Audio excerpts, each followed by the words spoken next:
L'heure était à la confidence pour Bruno. Mardi 12 septembre 2023, le plus grand champion des 12 coups de midi était en duplex du PAF sur C8 et a accepté de parler de son aventure dans le jeu de TF1.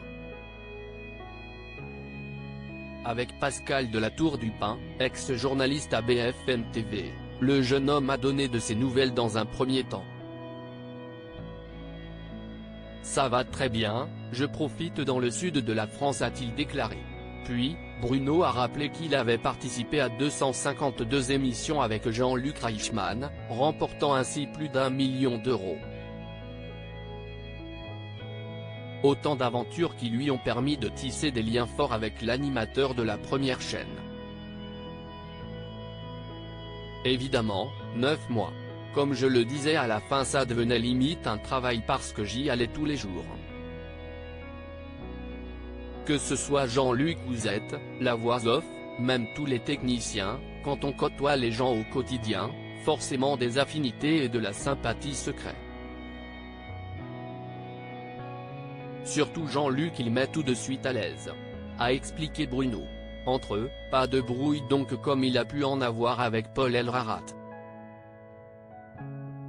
Quand on voit l'émission, il y a toujours une bonne ambiance, il vient nous parler avant, il fait des blagues et je pense que si est ça.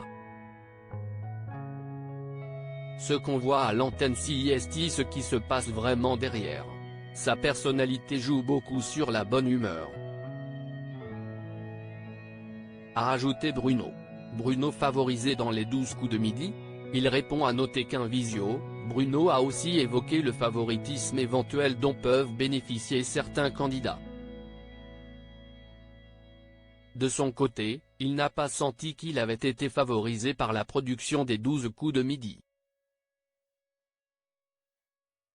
Après, peut-être que je n'avais pas le recul.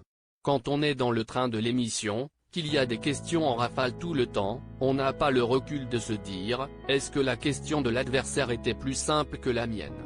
On essaye de répondre à celle qu'on a et on n'analyse pas vraiment les mécanismes. Si est le cas, il ne me l'ont pas dit et je ne suis pas au courant, a-t-il conclu.